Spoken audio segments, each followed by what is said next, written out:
महाप्रभुଙ୍କ रत्न भंडार को राज्य सरकार खोलंतु। कोटी कोटी जगन्नाथ प्रेमी यही अपेक्षार अछंती। एही प्रसंग को नहीं पुरीर युवा चित्रशिल्पी विश्वजित नायक आइसक्रीम काठी रे एक सुंदर कलाकृति करी राज्य सरकार को दृष्टि आकर्षण करने पर उद्यम करिसेंती। से कहिसेंती मो युवा कलाकार हिसाब रे मो कलाकृति माध्यम रे एक जगन्नाथ का भक्त हिसाब रे रत्न भंडार खोल जावाई अनुरोध करुछि। जो दीर्घ वर्ष धरी रत्न भंडार को नहीं सारा ओडिशावासी गोटे प्रश्न, रत्न भंडार केबे खोलिबो और रत्न भंडार सुरक्षित अछि कि नहीं एहार तदंत निमंते मो रत्न भंडार धारणा रे नुआ आइसक्रीम काठी रे हस्तशिल्प प्रस्तुत करिछि। एही कलाकृति करिया पई 3 दिन समय लागिथिला। एही कलाकृति रे रंग, अठा, नुआ आइसक्रीम काठी व्यवहार करा जायछि। एहार उच्चता 8 इंच और प्रस्थ 20 इंच रहिछि। एथिरे 475 टी आइसक्रीम काठी व्यवहार करा जायछि।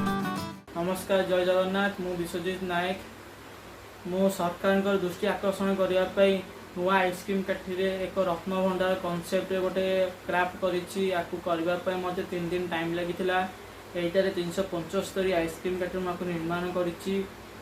आर उच्चता हला 8 इंच, आर प्रस्थ हला 20 इंच।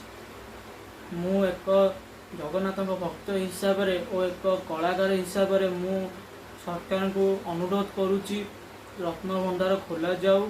रत्न भंडार सुरक्षित अच्छी ना नहीं से देखु।